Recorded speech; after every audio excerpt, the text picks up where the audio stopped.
Issues and concept in economics എന്ന് പറയുന്ന ആ ഒരു ടോപ്പിക്കാണ് നമ്മൾ കഴിഞ്ഞ ക്ലാസ്സിൽ ചർച്ച ചെയ്തിട്ടുണ്ടായിരുന്നത്. അതിനകത്ത് കുറെ നിർവചനങ്ങളും അതേപോലെ തന്നെ സമ്പദ് വ്യവസ്ഥയുടെ അടിസ്ഥാന സാമ്പത്തിക പ്രശ്നങ്ങൾ എന്തെല്ലാമാണ് അല്ലെ, എന്ത് ഉൽപ്പാദിപ്പിക്കണം, എങ്ങനെ ഉൽപ്പാദിപ്പിക്കണം, ആർക്ക് വേണ്ടി ഉൽപ്പാദിപ്പിക്കണം, അങ്ങനെയുള്ള കാര്യങ്ങളൊക്കെയാണ് നമ്മൾ കഴിഞ്ഞ ക്ലാസ്സിൽ ചർച്ച ചെയ്തത്.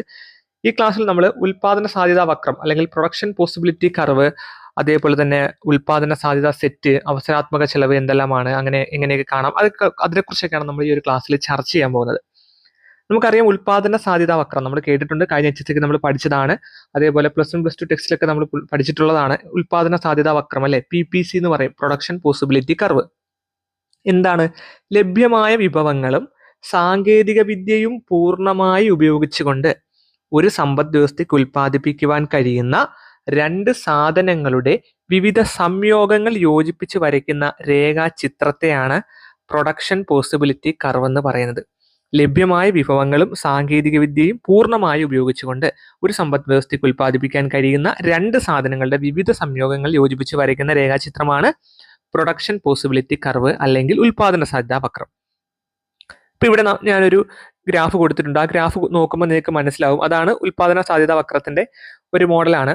ഇവിടെ നമ്മൾ രണ്ട് സാധനങ്ങളാണ് പ്രധാനമായിട്ട് നമ്മൾ എക്കണോമിക്സിൽ രണ്ട് സാധനങ്ങളാണ് എടുക്കുന്നത്. ഒന്ന് നമുക്ക് എന്തെങ്കിലും സാധനങ്ങൾ എടുക്കാം. ഇവിടെ അരിയും ഗോതമ്പുമാണ് നമ്മൾ എടുക്കുന്നത്. അപ്പം ഇവിടെ എക്സ് ആക്സിസിൽ ഗോതമ്പിന്റെ അളവും അതേപോലെ വൈ ആക്സിസിൽ അരിയുടെ അളവുമാണ് കൊടുത്തിട്ടുള്ളത്. ഓക്കെ, അതിൽ എ മുതൽ ഇ വരെ കർവുകളുണ്ട്. അതിനെയാണ് നമ്മൾ ഉൽപ്പാദന സാധ്യത വക്രമായിട്ട് പറയുന്നത്. A B C D E. ഇത് ഇത്രയും എന്താണ്? അരിയുടെയും ഗോതമ്പിന്റെയും വിവിധ സംയോഗങ്ങളാണ്. അപ്പൊ ഇതാണ് ഒരു പ്രൊഡക്ഷൻ പോസിബിലിറ്റി കർവ് എന്ന് പറയുന്നത്. എക്സ് ആക്സിസിൽ നമ്മൾ എന്തെടുത്തു? ഗോതമ്പിന്റെ അളവെടുത്തു. വൈ ആക്സിസിൽ എന്തിന്റെ അളവെടുത്തു? അരിയുടെയും വിവിധ അളവുകൾ എടുത്തു. അപ്പം എ ബി സി ഡി എന്ന് 4 കർവുകൾ, 4 സംയോഗങ്ങളുണ്ട്. അതെല്ലാം എന്താണ്? അരിയുടെയും ഗോതമ്പിന്റെ വിവിധ സംയോഗങ്ങളാണെന്ന് മനസ്സിലാക്കുക. അപ്പൊ ഇതാണ് ഒരു പ്രൊഡക്ഷൻ പോസിബിലിറ്റി കർവ്. ഇതിന്റെ പ്രത്യേകതകളാണ് നമ്മൾ ഇനി പഠിക്കാൻ പോകുന്നത്. ഈ ഉൽപ്പാദന സാധ്യത വക്രം നമ്മൾ വരയ്ക്കുന്ന സമയത്ത് ഉൽപ്പാദന സാധ്യത സെറ്റ് എന്താണെന്ന് അറിഞ്ഞിരിക്കണം. പ്രൊഡക്ഷൻ പോസിബിലിറ്റി സെറ്റ് എന്താണെന്ന് മനസ്സിലാക്കണം. അതായത് ഒരു സമ്പദ് വ്യവസ്ഥയിൽ രണ്ട് സാധനങ്ങളെ ഉൽപ്പാദിപ്പിക്കുന്നുള്ളൂ എന്ന് കരുതുക. നമ്മൾ എക്കണോമിക്സിൽ എപ്പോഴും നമ്മൾ ഗ്രാഫൊക്കെ വരയ്ക്കുമ്പോൾ നമ്മൾ രണ്ട് സാധനങ്ങളാണ് എടുക്കുന്നത്. ഇപ്പോൾ ഇവിടെ നമ്മൾ അരിയും ഗോതമ്പും എടുത്തു. അവയുടെ ഉൽപ്പാദന സാധ്യതകൾ സംയോഗങ്ങളാക്കുന്നതിനെയാണ് നമ്മൾ സെറ്റ് എന്ന് പറയുന്നത്, ഉൽപ്പാദന സാധ്യത സെറ്റ് എന്ന് പറയുന്നത്. അതൊരു നമ്മളൊരു ഷെഡ്യൂൾ അവിടെ കൊടുത്തിട്ടുണ്ട്. അത് നോക്കുക. ഉൽപ്പാദന സാധ്യത, അതേപോലെ അരി, ഗോതമ്പ്, വിവിധ അളവുകൾ കൊടുത്തിട്ടുണ്ട്. നോക്കിയേ, എ മുതൽ ഇ വരെ വിവിധ സംയോഗങ്ങളിൽ ഓരോന്നിന്റെ അരിയുടെയും ഗോതമ്പിന്റെയും അളവുകളാണ് കൊടുത്തിട്ടുള്ളത്. അതിൽ നിന്ന് ആ ഒരു പട്ടികയിൽ നിന്ന് നമുക്ക് മനസ്സിലാവുന്ന കാര്യങ്ങൾ ഇത്രയാണ്. ഒരു സമ്പദ് വ്യവസ്ഥയിൽ ലഭ്യമായ വിഭവങ്ങൾ മുഴുവനും അരി ഉൽപ്പാദിപ്പിക്കാൻ വിനിയോഗിക്കുകയാണെങ്കിൽ 10 യൂണിറ്റ് അരി ഉൽപ്പാദിപ്പിക്കാൻ കഴിയും. ഇവിടെ നമ്മൾ 10 എന്നൊരു അളവാണ് എടുക്കുന്നത്. അപ്പോൾ 10 യൂണിറ്റ് അരി ഉൽപ്പാദിപ്പിക്കാനാണ് നമുക്ക് കഴിയുന്നത്. അപ്പൊ നമ്മൾ അതിന്റെ ആ രണ്ട് സാധനങ്ങളുടെ സംയോഗങ്ങൾ എങ്ങനെ വരും? ഉപഭോഗ മണ്ഡലുകൾ എന്ന് പറയും. അപ്പൊ എങ്ങനെ വരും? ആ ഒരു സെറ്റിന് നമുക്ക് എന്ത് പറയാം? 10,0 എന്ന് പറയാം അല്ലെ. അതായത് ഒരു സമ്പദ് വ്യവസ്ഥയിൽ ലഭ്യമായ വിഭവങ്ങൾ മുഴുവൻ എന്ത് ഉൽപ്പാദിപ്പിക്കാൻ വേണ്ടി വിനിയോഗിക്കുകയാണ്? അരി ഉൽപ്പാദിപ്പിക്കാൻ വേണ്ടി വിനിയോഗിക്കുകയാണെങ്കിൽ 10 യൂണിറ്റ് അരി നമുക്ക് ഉൽപ്പാദിപ്പിക്കാൻ കഴിയും. അപ്പോൾ ഗോതമ്പിന് എത്ര യൂണിറ്റ് ഉൽപ്പാദിപ്പിക്കാൻ കഴിയും? 0 ആണ്. മനസ്സിലായോ? അതാണ് നമ്മൾ 10,0 എന്ന് എടുത്തത്. അതായത് അരി 10ഉം ഗോതമ്പ് 0ഉം. ഇനി ഗോതമ്പാണെങ്കിൽ എന്ത് ഉൽപ്പാദിപ്പിക്കാൻ കഴിയും? അതായത് സമ്പദ് വ്യവസ്ഥയിൽ ലഭ്യമായിട്ടുള്ള വിഭവങ്ങൾ മുഴുവനും ഗോതമ്പ് ഉൽപ്പാദിപ്പിക്കാനാണ് ശ്രമിക്കുന്നതെങ്കിൽ 4 യൂണിറ്റ് ഗോതമ്പ് നമുക്ക് ഉൽപ്പാദിപ്പിക്കാൻ കഴിയും. അപ്പം 4,0 എന്ന് നമുക്ക് എടുക്കാം. ആ ഒരു ഉപഭോഗ ബണ്ടിലിനെ 4,0 എന്ന് നമുക്ക് എടുക്കാം. എന്നാൽ വിഭവങ്ങൾ അരിയും ഗോതമ്പും ഉൽപ്പാദിപ്പിക്കാൻ വേണ്ടിയാണ് നമ്മൾ ഉപയോഗിക്കുന്നതെങ്കിൽ നമുക്ക് എങ്ങനെ എടുക്കാം? 9 യൂണിറ്റ് അരിയും 1 യൂണിറ്റ് ഗോതമ്പും. ഓക്കെ, അങ്ങനെ ഉൽപ്പാദിപ്പിക്കുകയാണെങ്കിൽ 9,1 എന്ന് എടുക്കാം. അതേപോലെ 7,2 എന്ന് എടുക്കാം. 4,3 എന്ന് എടുക്കാം അല്ലേ. 4,3 അങ്ങനെയൊക്കെ നമുക്ക് എന്ത് ചെയ്യാൻ പറ്റും?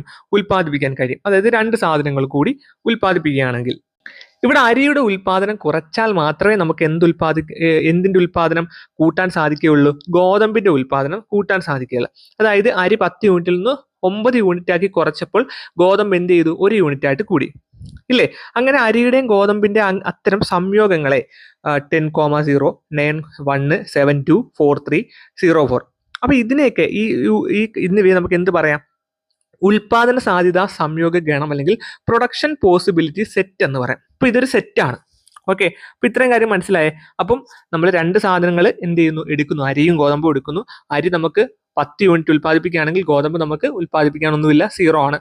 അങ്ങനെയാണെങ്കിൽ ഗോതമ്പ് നമ്മൾ 4 യൂണിറ്റ് ഉൽപ്പാദിപ്പിക്കുകയാണെങ്കിൽ അരിയുടെ യൂണിറ്റ് അവിടെ എന്താവും? 0 ആവും. അങ്ങനെ നമ്മൾ ഒരു സമ്പദ് വ്യവസ്ഥയിൽ രണ്ട് സാധനങ്ങളെ ഉൽപ്പാദിപ്പിക്കുന്നുള്ളൂ എന്ന് കരുതുകയാണെങ്കിൽ അരിയും ഗോതമ്പും അവയുടെ ഉൽപ്പാദന സാധ്യതകൾ സംയോഗങ്ങളാക്കുന്നതിനെ സെറ്റ് എന്ന് പറയാം. അപ്പൊ നമുക്ക് ഇങ്ങനെ ലഭിച്ചിട്ടുള്ള ഉൽപ്പാദന സാധ്യത സംയോഗങ്ങളെല്ലാം കൂടി എന്ത് ചെയ്യുന്നു, ഒരു ഗ്രാഫിൽ അങ്ങ് അടയാളപ്പെടുത്തുന്നു. അപ്പോൾ ആ ഒരു ഗ്രാഫിൽ അടയാളപ്പെടുത്തി ആ സംയോഗങ്ങൾ തമ്മിൽ യോജിപ്പിച്ച് വരച്ച് ലഭിക്കുന്ന വക്രത്തെയോ അല്ലെങ്കിൽ രേഖയോ നമുക്ക് എന്ത് വിളിക്കാം, ഉൽപ്പാദന സാധ്യത വക്രം എന്ന് വിളിക്കാം.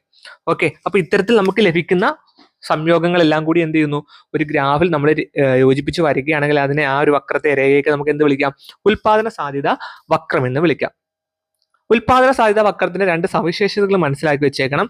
എപ്പോഴും ഇടത്തു നിന്നും വലത്തേക്ക് ചരിഞ്ഞിറങ്ങുന്ന ഒരു ആകൃതി ആയിരിക്കും ഉൽപ്പാദന സാധ്യത വക്രത്തിന് ഉണ്ടായിരിക്കുന്നത്. അതേപോലെ കോൺകേവ് ആയിരിക്കും അതിന്റെ ഒരു ഷേപ്പ് എന്ന് പറയുന്നത്. ഉന്മധ്യ വക്രം അല്ലെങ്കിൽ കോൺകേവ് ആയിരിക്കും ആ ഒരു ഉൽപ്പാദന സാധ്യത വക്രത്തിന്റെ സവിശേഷത എന്ന് പറയുന്നത്.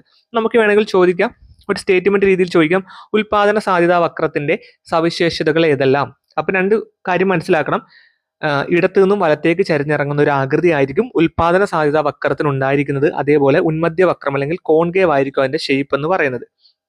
ഇവിടെ നമ്മൾ ആ ഒരു മോഡൽ എടുത്തിട്ടുണ്ട്. അതായത് ഉൽപ്പാദന സാധ്യത വക്രത്തിന്റെ മോഡൽ എക്സ് ആക്സിസിൽ ഗോതമ്പും അതേപോലെ വൈ ആക്സിൽ അരിയും കൊടുത്തിട്ടുണ്ട്. അപ്പോൾ നമുക്ക് എ മുതൽ ഇ വരെ വിവിധ സംയോഗങ്ങൾ നമ്മൾ ആ പട്ടികയിൽ കണ്ടതുപോലെയുള്ള വിവിധ സംയോഗങ്ങൾ ഇവിടെ യോജിപ്പിച്ച് വരച്ചിട്ടുണ്ട്. അതിനെയാണ് ഉൽപ്പാദന സാധ്യത വക്രം എന്ന് പറയുന്നത്.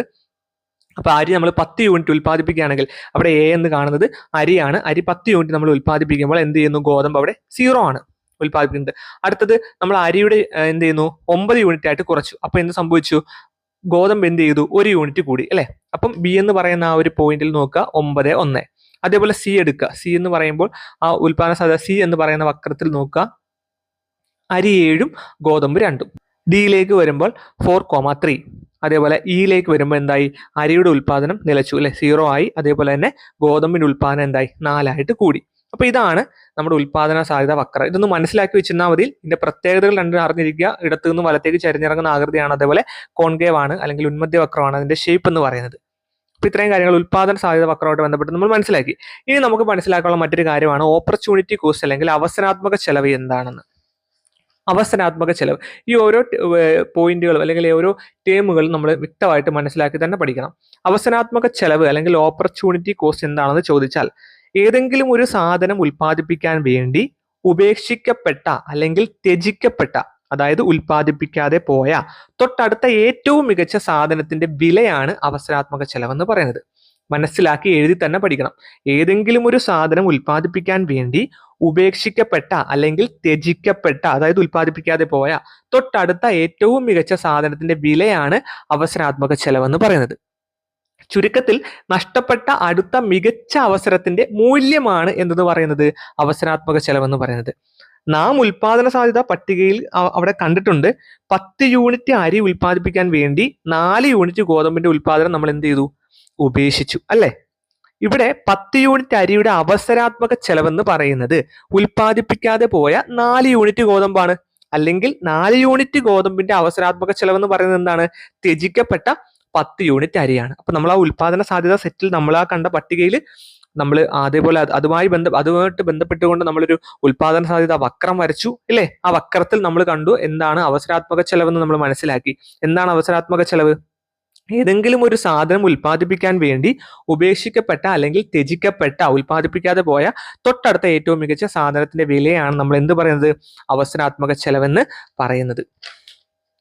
അപ്പൊ നമുക്കൊരു ക്വസ്റ്റ്യൻ വരാം. ഒരേക്കർ ഭൂമിയിൽ നെൽകൃഷി ചെയ്യുന്നതിലൂടെ 12,000 കിലോഗ്രാം അരി ലഭിക്കുന്നു. അതേ ഭൂമിയിൽ ഗോതമ്പ് കൃഷി ചെയ്യുകയാണെങ്കിൽ 15,000 കിലോഗ്രാം ഗോതമ്പ് ലഭിക്കും. ഗോതമ്പിന്റെ അരിയുടെ അവസരാത്മക ചെലവ് എത്രയാണെന്നൊരു ക്വസ്റ്റ്യൻ വന്നാൽ നമുക്ക് എങ്ങനെ കണ്ടുപിടിക്കാം. ഗോതമ്പിന്റെ അവസരാത്മക ചെലവ് എന്ന് പറയുന്നത് എത്രയാണ്, 12,000 കിലോഗ്രാം അരിയാണ്.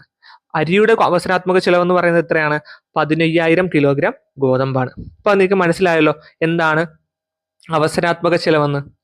അതേപോലെ സീമാന്ത അവസരാത്മക ചെലവുണ്ട്. സീമാന്ത അവസരാത്മക ചെലവ് ഇതെല്ലാം സിലബസിൽ ഉള്ളതാണ്, അതുകൊണ്ട് വ്യക്തമായിട്ട് നമ്മൾ പഠിച്ചിരിക്കണം. മാർജിനൽ ഓപ്പർച്യൂണിറ്റി കോസ്റ്റ് അല്ലെങ്കിൽ MOC എന്ന് പറയും. MOC മാർജിനൽ ഓപ്പർച്യൂണിറ്റി കോസ്റ്റ്, സീമാന്ത അവസരാത്മക ചെലവ്. എന്താണ് അവസരാത്മക ചെലവെന്ന് നമുക്കറിയാം. സീമാന്തം എന്ന് പറഞ്ഞാൽ അധികം എന്നാണ് അർത്ഥം. അധികം, ഒരു സാധനത്തിന്റെ അധിക യൂണിറ്റ് ഉൽപാദനത്തിന് വേണ്ടി മറ്റൊരു വസ്തുവിന്റെ ചില യൂണിറ്റുകൾ ത്യജിക്കേണ്ടതായിട്ട് വരും. നമ്മൾ നേരത്തെ പറഞ്ഞ അതേ സാധനം തന്നെയാണ്. ഒരു സാധനത്തിന്റെ അധിക യൂണിറ്റ് ഉൽപ്പാദിപ്പിക്കുന്നതിനായി മറ്റൊരു സാധനത്തിന്റെ എത്ര യൂണിറ്റുകൾ നഷ്ടപ്പെടുത്തുന്നുവോ അതിനെയാണ് സീമാന്ത അവസരാത്മക ചെലവെന്ന് പറയുന്നത്. അല്ലെങ്കിൽ ഒരു ഉൽപാദനത്തിന്റെ അല്ലെങ്കിൽ ഒരു ഉൽപ്പന്നത്തിന്റെ ഒരു യൂണിറ്റ് അധികമായി ഉൽപ്പാദിപ്പിക്കുമ്പോൾ മറ്റേ ഉൽപ്പന്നത്തിന്റെ അളവിൽ വന്ന മാറ്റമാണ് മാർജിനൽ ഓപ്പർച്യൂണിറ്റി കോസ്റ്റ് അല്ലെങ്കിൽ സീമാന്ത അവസരാത്മക ചെലവെന്ന് പറയുന്നത്. മനസ്സിലായോ? നമുക്കിവിടെ ഒരു പട്ടിക കൊടുത്തിട്ടുണ്ട്. ആ പട്ടികയിൽ നമുക്ക് വ്യക്തമായിട്ട് മനസ്സിലാക്കാം എന്താണ് സീമാന്ത അവസരാത്മക ചെലവെന്ന്. അല്ലെങ്കിൽ നമുക്ക് വേണമെങ്കിൽ സീമാന്ത അവസരാത്മക ചെലവ് കാണാൻ നമുക്കൊരു ക്വസ്റ്റ്യൻ വരാം. അപ്പൊ ഇവിടെ ഉൽപാദന സാധ്യതകൾ എ മുതൽ ഇ വരെ കൊടുത്തിട്ടുണ്ട്. അതിൽ എ കോളത്തിൽ നോക്കുക, അരി നമ്മൾ 10 യൂണിറ്റ് ഉൽപ്പാദിപ്പിച്ചു. അപ്പൊ ഗോതമ്പ് എത്രയാണ്? ഗോതമ്പ് അവിടെ ഒന്നും ഉൽപ്പാദിപ്പിച്ചില്ല, 0 ആണ്. അപ്പൊ നമ്മൾ ഗോതമ്പിന്റെ എംഒസിയും ഒന്നും കാണേണ്ട ആവശ്യമില്ല. അടുത്ത രണ്ടാമത്തെ ബിയിലേക്ക് വരുമ്പം നമ്മൾ ഗോതമ്പിന്റെ 1, അതായത് ഒരു യൂണിറ്റ് അധികമായിട്ട് ഉൽപ്പാദിപ്പിക്കാൻ വേണ്ടി നമ്മൾ അരിയുടെ ഒരു യൂണിറ്റ് ത്യജിച്ചു. അപ്പൊ നമ്മൾ എന്ത് സംഭവിച്ചു? 10ൽ നിന്ന് 9 ആയിട്ട് കുറഞ്ഞു അല്ലെ? 10 യൂണിറ്റ് അരിയിൽ നിന്ന് 9 ആക്കി നമ്മൾ കുറച്ചപ്പോൾ ഗോതമ്പ് എന്ത് ചെയ്തു? ഒരു യൂണിറ്റ് ഉൽപ്പാദനം കൂട്ടി. അപ്പൊ ഗോതമ്പിന്റെ എംഒസി അല്ലെങ്കിൽ മാർജിനൽ ഓപ്പർച്യൂണിറ്റി കോസ്റ്റ് എന്ന് പറഞ്ഞാൽ സീമാന്ത അവസരാത്മക ചെലവ് എന്ന് പറഞ്ഞാൽ എന്താണ്? 1 ഗോതമ്പിന്റെ എംഒസി എന്ന് പറഞ്ഞാൽ 1 കാരണം എന്താണ്? അതായത് എത്രയാണോ കുറയ്ക്കുന്നത്, അതായത് ഒരു സാധനത്തിന്റെ അധിക യൂണിറ്റ് ഉൽപാദനത്തിന് വേണ്ടി മറ്റൊരു വസ്തുവിന്റെ ചില യൂണിറ്റുകൾ ത്യജിക്കേണ്ടതായിട്ട് വരുന്നു. അങ്ങനെ ഒരു സാധനത്തിന്റെ അധിക യൂണിറ്റ് ഉൽപ്പാദിപ്പിക്കാനായിട്ട് മറ്റൊരു സാധനത്തിന്റെ എത്ര യൂണിറ്റുകളാണ് നഷ്ടപ്പെടുത്തുന്നത് അതിനെയാണ് എന്ത് പറയുന്നത്? സീമാന്ത അവസരാത്മക ചെലവ് എന്ന് പറയുന്നത്. ഇവിടെ ഒരു യൂണിറ്റ് ഗോതമ്പ് ഉൽപ്പാദിപ്പിക്കാൻ വേണ്ടി എന്ത് ചെയ്തു? എത്ര യൂണിറ്റ് അരിയാണ് കുറച്ചത്? ഒരു യൂണിറ്റ് അരി കുറച്ചു. അപ്പം ഗോതമ്പിന്റെ എംഒസി സീമാന്ത അവസരാത്മക ചെലവ് എന്ന് പറയുന്നത് എത്രയാണ്? 1. അതേപോലെ നമ്മൾ സിയിലേക്ക് വരുമ്പോൾ അരി എന്തായിട്ട് 7 യൂണിറ്റ് ആയിട്ട് കുറച്ചു. അപ്പൊ ഗോതമ്പ് എത്ര യൂണിറ്റ് ആയിട്ട് കൂടി? 2 യൂണിറ്റ് ആയിട്ട് കൂടി. അപ്പം അരിയുടെ എത്രയാ കുറച്ചത്? 9ൽ നിന്ന് 7 പോയ എത്രയാണ്? 2. അതാണ് എന്തെന്ന് പറയുന്നത്? ഗോതമ്പിന്റെ അവസരാത്മക ചെലവെന്ന് പറയുന്നത്. ഓക്കെയാണ്. അതേപോലെ നമ്മൾ അരി ഡിയിലേക്ക് വരുമ്പോൾ അരി 4 യൂണിറ്റ് ആയിട്ട് കുറച്ചു. അരി 4 യൂണിറ്റ് ആയിട്ട് കുറച്ചപ്പോൾ എന്ത് സംഭവിച്ചു? ഗോതമ്പ് 3 യൂണിറ്റ് ആയിട്ട് കൂടി. അപ്പൊ ഗോതമ്പിന്റെ എംഒസി എത്രയാണ്? 7 4 കുറച്ചാൽ നമുക്ക് എന്ത് കിട്ടി? ഗോതമ്പിന്റെ എംഒസി കിട്ടി, 3 ആയിട്ട് കിട്ടി അല്ലെ? അതേപോലെ അരിയുടെ ഉൽപാദനം 0 ആയിട്ട് നിലനിന്നു. അതായത് ഗോതമ്പിന്റെ ഉൽപാദനം 4 ആയിട്ട് കൂട്ടിയപ്പോൾ അരിയുടെ ഉൽപാദനം എന്തായി? 0 ആയി. അപ്പൊ അവിടെ ഗോതമ്പിന്റെ എംഒസി എന്ന് പറയുന്നത് എത്രയാണ്? 4. അപ്പം ഇത് സിമ്പിൾ ആണ്. സീമാന്ത അവസരാത്മക ചെലവ് കണ്ടുപിടിക്കുന്നത് എങ്ങനെയാന്ന് വെച്ച് കഴിഞ്ഞാൽ നമ്മൾ എത്ര യൂണിറ്റ്, അതായത് ഒരു സാധനത്തിന്റെ അധിക യൂണിറ്റ് ഉൽപ്പാദിപ്പിക്കാൻ വേണ്ടി മറ്റൊരു സാധനത്തിന്റെ എത്ര യൂണിറ്റുകളാണോ നഷ്ടപ്പെടുത്തുന്നത് അതിനെയാണ് സീമാന്ത അവസരാത്മക ചെലവെന്ന് പറയുന്നത്. അല്ലെങ്കിൽ ഒരു ഉൽപ്പന്നത്തിന്റെ ഒരു യൂണിറ്റ് അധികമായിട്ട് ഉൽപ്പാദിപ്പിക്കുമ്പോൾ മറ്റേ ഉൽപ്പന്നത്തിന് അളവിൽ വന്ന മാറ്റമാണ് എന്തെന്ന് പറയുന്നത്? മാർജിനൽ ഓപ്പർച്യൂണിറ്റി കോസ്റ്റ് എന്ന് പറയുന്നത്. ഇനി നമുക്ക് ചോദിക്കുന്നത് ഇങ്ങനെയായിരിക്കും, ഒരു സീമാന്ത അവസരാത്മക ചെലവ് അല്ലെങ്കിൽ മാർജിനൽ ഓപ്പർച്യൂണിറ്റി കോസ്റ്റ് വർദ്ധിക്കുമ്പോൾ ഉൽപാദന സാധ്യതാ വക്രത്തിന് വരുന്ന മാറ്റം എന്താണ്? അത് അല്ലെങ്കിൽ ഏത് ഷേപ്പിലേക്ക് മാറും? ഓക്കെ, അപ്പൊ എംഒസി വർദ്ധിക്കുമ്പോൾ, മാർജിനൽ ഓപ്പർച്യൂണിറ്റി കോസ്റ്റ് വർദ്ധിക്കുമ്പോൾ ഉൽപാദന സാധ്യതാ വക്രത്തിന്റെ ഷേപ്പ്, രൂപം എന്ന് പറയുന്നത് ഏതായിരിക്കും? കോൺകേവ് ആയിരിക്കും എന്ന് മനസ്സിലാക്കുക. ഓക്കെ, അപ്പൊ കോൺകേവ് ഷേപ്പിലായിരിക്കും അല്ലെങ്കിൽ ഉൽപാദന സാധ്യതാ വക്രം കോൺകേവ് ഷേപ്പിലാവുമ്പോൾ മാർജിനൽ ഓപ്പർച്യൂണിറ്റി കോസ്റ്റ് സീമാന്ത അവസരാത്മക ചെലവിന് എന്ത് സംഭവിക്കുന്നു വെച്ചാൽ അത് വർദ്ധിക്കുകയാണ്. വർദ്ധിക്കുമ്പോഴാണ് ഉൽപാദന സാധ്യതാ വക്രം എന്ത് ചെയ്യുന്നത്? കോൺകേവ് ഷേപ്പിലേക്ക് പോകുന്നത്. ഇനി മാർജിനൽ ഓപ്പർച്യൂണിറ്റി കോസ്റ്റ് കുറയുകയാണെങ്കിൽ ഉൽപാദന സാധ്യതാ വക്രത്തിന് എന്ത് സംഭവിക്കും? ഏത് ഷേപ്പിലേക്ക് മാറും? കോൺവെക്സ് ഷേപ്പിലേക്ക് മാറും. ഇനി മാർജിനൽ ഓപ്പർച്യൂണിറ്റി കോസ്റ്റിന് മാറ്റമില്ലാതെ, സീമാന്ത അവസരാത്മക ചെലവ് മാറ്റമില്ലാതെ നിൽക്കുകയാണെങ്കിൽ ഉൽപാദന സാധ്യതാ വക്രം ലീനിയർ ആയിട്ട് പോകും. ആ ഒരു ഷേപ്പിൽ, ലീനിയർ ഷേപ്പിലേക്ക് പോകുമെന്ന് മനസ്സിലാക്കണം. അത് ഇമ്പോർട്ടന്റ് ആണ്, പഠിക്കണം. സീമാന്ത അവസരാത്മക ചെലവ് വർദ്ധിക്കുമ്പോൾ ഉൽപാദന സാധ്യതാ വക്രത്തിന്റെ രൂപം കോൺകേവ് ആയിരിക്കും. സീമാന്ത അവസരാത്മക ചെലവ് കുറയുമ്പോൾ ഉൽപാദന സാധ്യതാ വക്രത്തിന്റെ രൂപം കോൺവെക്സ് ആയിരിക്കും. അതേപോലെ സീമാന്ത അവസരാത്മക ചെലവ് മാറ്റമില്ലാതെ തുടരുകയാണെങ്കിൽ ഉൽപാദന സാധ്യതാ വക്രത്തിന്റെ രൂപം എന്ന് പറയുന്നത് ലീനിയർ ആയിരിക്കും. അപ്പൊ ഇത്രയും മനസ്സിലായല്ലോ. അപ്പൊ നമ്മൾ പഠിച്ചത് ഉൽപാദന സാധ്യതാ വക്രം, പ്രൊഡക്ഷൻ പോസിബിലിറ്റി കർവാണ്. ലഭ്യമായ വിഭവങ്ങളും സാങ്കേതിക വിദ്യയും പൂർണ്ണമായിട്ട് ഉപയോഗിച്ചുകൊണ്ട് ഒരു സമ്പദ് വ്യവസ്ഥയ്ക്ക് ഉൽപ്പാദിപ്പിക്കാൻ കഴിയുന്ന 2 സാധനങ്ങളുടെ വിവിധ സംയോഗങ്ങൾ യോജിപ്പിച്ച് വരയ്ക്കുന്ന രേഖാചിത്രത്തെയാണ് പ്രൊഡക്ഷൻ പോസിബിലിറ്റി കർവ്, ഉൽപാദന സാധ്യതാ വക്രം എന്ന് പറയുന്നത്. വൈ ആക്സിസിൽ നമ്മൾ ഗോതമ്പും, അതേപോലെ എക്സ് ആക്സിസിൽ നമ്മൾ ഗോതമ്പും, വൈ ആക്സിസിൽ നമ്മൾ അരിയും എടുത്തു. അതുകൊണ്ട് അതേപോലെ തന്നെ ABCD ഈ 4 കർവുകൾ അല്ലെ, അതിനെ എല്ലാം കൂടെ യോജിപ്പിച്ച് വരച്ച സംയോഗത്തെയാണ് നമ്മൾ പ്രൊഡക്ഷൻ പോസിബിലിറ്റി കർവ് എന്ന് പറയുന്നത്. അങ്ങനെ നമ്മൾ ഒരു ഉൽപാദന സാധ്യതാ വക്രം ഒരു ഗ്രാഫിൽ അടയാളപ്പെടുത്തി സംയോഗങ്ങൾ തമ്മിൽ യോജിപ്പിച്ചുകൊണ്ട് ഒരു ഉൽപാദന സാധ്യതാ വക്രം ഉണ്ടാക്കി. ആ ഉൽപാദന സാധ്യതാ വക്രത്തിന്റെ സവിശേഷതകൾ പഠിച്ചു. ഇടത്തു നിന്നും വലത്തേക്ക് ചരിഞ്ഞിറങ്ങുന്ന ആകൃതി ആയിരിക്കും, അതുപോലെ കോൺകേവ് ആയിരിക്കും ഉൽപാദന സാധ്യതാ വക്രത്തിന്റെ സവിശേഷതകൾ എന്ന് പറഞ്ഞു. പിന്നീട് നമ്മൾ അവസരാത്മക ചെലവ്, ഓപ്പർച്യൂണിറ്റി കോസ്റ്റ് എന്താണെന്ന് പറഞ്ഞു. ഏതെങ്കിലും ഒരു സാധനം ഉൽപ്പാദിപ്പിക്കാൻ വേണ്ടി ഉപേക്ഷിക്കപ്പെട്ട അല്ലെങ്കിൽ ത്യജിക്കപ്പെട്ട തൊട്ടടുത്ത ഏറ്റവും മികച്ച സാധനത്തിന്റെ വിലയാണ് അവസരാത്മക ചെലവെന്ന് നമ്മൾ പഠിച്ചു. അതുപോലെ സീമാന്ത അവസരാത്മക ചെലവ്, മാർജിനൽ ഓപ്പർച്യൂണിറ്റി കോസ്റ്റ് എന്താന്ന് പറഞ്ഞു. സീമാന്തം എന്ന് പറഞ്ഞാൽ അധികം എന്നാണ് അർത്ഥം. ഒരു സാധനത്തിന്റെ അധിക യൂണിറ്റ് ഉൽപ്പാദനത്തിന് വേണ്ടി മറ്റൊരു വസ്തുവിന്റെ ചില യൂണിറ്റുകൾ ത്യജിക്കേണ്ടതായിട്ട് വരുന്നു. ഇങ്ങനെ ഒരു സാധനത്തിന്റെ അധിക യൂണിറ്റ് ഉൽപ്പാദിപ്പിക്കാൻ വേണ്ടി മറ്റൊരു സാധനത്തിന്റെ എത്ര യൂണിറ്റുകളാണോ നമ്മൾ നഷ്ടപ്പെടുത്തുന്നത് അതിനെയാണ് സീമാന്ത അവസരാത്മക ചെലവ്, മാർജിനൽ ഓപ്പർച്യൂണിറ്റി കോസ്റ്റ് എന്നും പഠിച്ചു. അതേപോലെ MOC വർദ്ധിക്കുന്ന അനുസരിച്ച് ഉൽപാദന സാധ്യത വക്രത്തിന്റെ രൂപം കോൺകേവും, കുറയുകയാണെങ്കിൽ കോൺവെക്സും, മാറ്റമില്ലാതെ തുടരുകയാണെങ്കിൽ ലീനിയർ എന്ന് പറയുന്ന ആ ഒരു രൂപത്തിലേക്കാണ് നമ്മുടെ ഉൽപാദന സാധ്യത വക്രം മാറുന്നതെന്ന് പഠിച്ചു. പ്രധാനമായും നമുക്ക് 3 രീതിയിലുള്ള സമ്പദ് വ്യവസ്ഥയാണുള്ളത് അല്ലെ. അതായത് സോഷ്യലിസ്റ്റും ക്യാപിറ്റലിസ്റ്റ്, മിക്സ്ഡ് എക്കണോമി. അതിൽ നമ്മൾ ഒന്നാമത് പഠിക്കുന്നത് കേന്ദ്രീകൃതമായിട്ട് ആസൂത്രണം ചെയ്ത സമ്പദ് വ്യവസ്ഥ അല്ലെങ്കിൽ സോഷ്യലിസ്റ്റ് സമ്പദ് വ്യവസ്ഥ എന്ന് പറയും. സെൻട്രലി പ്ലാൻഡ് അല്ലെങ്കിൽ സോഷ്യലിസ്റ്റ് സമ്പദ് വ്യവസ്ഥ. നമുക്കറിയാം ഉൽപാദനോപാധികളെല്ലാം ഗവൺമെന്റിന്റെ ഉടമസ്ഥതയിലും അതുപോലെ നിയന്ത്രണത്തിലുമുള്ള സമ്പദ് വ്യവസ്ഥയാണ് ഏതെന്ന് പറയുന്നത് കേന്ദ്രീകൃതമായിട്ട് ആസൂത്രണം ചെയ്ത സമ്പദ് വ്യവസ്ഥ അല്ലെങ്കിൽ സോഷ്യലിസ്റ്റ് സമ്പദ് വ്യവസ്ഥ എന്ന് പറയുന്നത്. ഓക്കെ, സാമ്പത്തിക സമത്വം, അവസര സമത്വം എന്നിവയ്ക്ക് വേണ്ടിയിട്ട് എന്ത് ചെയ്യുന്നു, ഗവൺമെന്റ് പ്ലാൻ ചെയ്ത് കാര്യങ്ങൾ നടപ്പിലാക്കുന്നു. സാമ്പത്തിക ആസൂത്രണം ആരുടെ നേതൃത്വത്തിലാണ് നടക്കുന്നത്? ഗവൺമെന്റിന്റെ നേതൃത്വത്തിലായിരിക്കും നടക്കുന്നത്. എന്തായിരിക്കും ലക്ഷ്യം? പൊതുക്ഷേമം അല്ലെങ്കിൽ സാമൂഹ്യക്ഷേമമായിരിക്കും ലക്ഷ്യം എന്ന് പറയുന്നത്. എന്തിന്റെ ലക്ഷ്യം?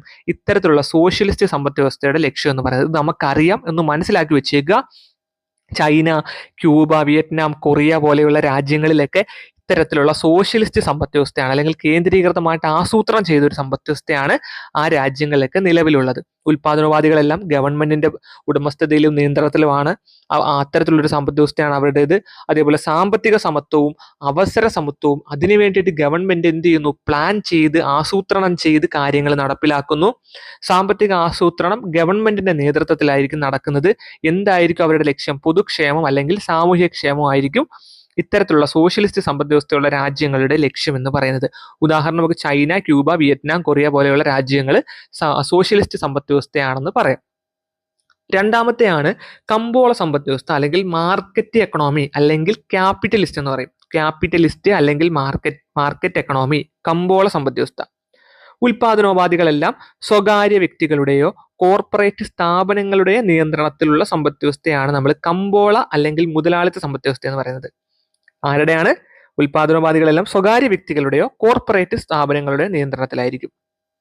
സമ്പദ് വ്യവസ്ഥയിലെ സാമ്പത്തിക പ്രശ്നങ്ങൾ പരിഹരിക്കുന്നത് വില സംവിധാനത്തിലൂടെയോ കമ്പോള സംവിധാനത്തിലോ കൂടിയായിരിക്കും. മനസ്സിലാക്കണേ, സമ്പദ് വ്യവസ്ഥയിലെ സാമ്പത്തിക പ്രശ്നങ്ങൾ പരിഹരിക്കുന്നത് എങ്ങനെയായിരിക്കും? വില സംവിധാനത്തിലൂടെയോ കമ്പോള സംവിധാനത്തിൽ കൂടിയോ ആയിരിക്കും.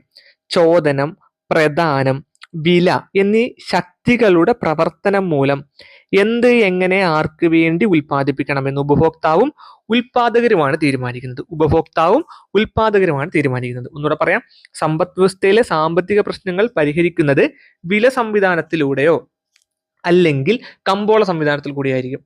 ചോദനം നമുക്കറിയാം, ഡിമാൻഡ് സപ്ലൈ ഒക്കെ അല്ലെ. അതുപോലെ പ്രൈസ്, ചോദനം, പ്രദാനം, വില. ഈ ശക്തികളുടെ പ്രവർത്തനം മൂലം എന്തുൽപ്പാദിപ്പിക്കണം, എങ്ങനെ ഉൽപ്പാദിപ്പിക്കണം, ആർക്ക് വേണ്ടി ഉൽപ്പാദിപ്പിക്കണം എന്നൊക്കെ ഉപഭോക്താവ് ഉൽപാദകരുമാണ് തീരുമാനിക്കുന്നത്. മറ്റിടത്ത് ഗവൺമെന്റ് തീരുമാനിക്കും, ഇവിടെ ഉപഭോക്താവ് ഉൽപാദകരും കമ്പോള സമ്പദ് വ്യവസ്ഥയിൽ, മാർക്കറ്റ് എക്കണോമിയിൽ, ക്യാപിറ്റലിസ്റ്റ് എക്കണോമിയിൽ തീരുമാനിക്കുന്നു. അവിടുത്തെ പരമാധികാരം ആർക്കാണ്? ഉപഭോക്താവിനാണ് അല്ലെ. ഉപഭോക്താവിനാണ് പരമാധികാരം. എന്താണ് ലക്ഷ്യം? ലാഭമാണ് ലക്ഷ്യം. മറ്റിടത്ത് സോഷ്യലിസ്റ്റ് എക്കണോമിയിൽ പൊതുക്ഷേമം അല്ലെങ്കിൽ സാമൂഹികക്ഷേമമാണ് ലക്ഷ്യമെങ്കിൽ ഇവിടെ എന്താണ്? ക്യാപിറ്റലിസ്റ്റിൽ ആർക്കാണ് ലക്ഷ്യം? എന്താണ് ലക്ഷ്യം? ലാഭമാണ് ലക്ഷ്യം.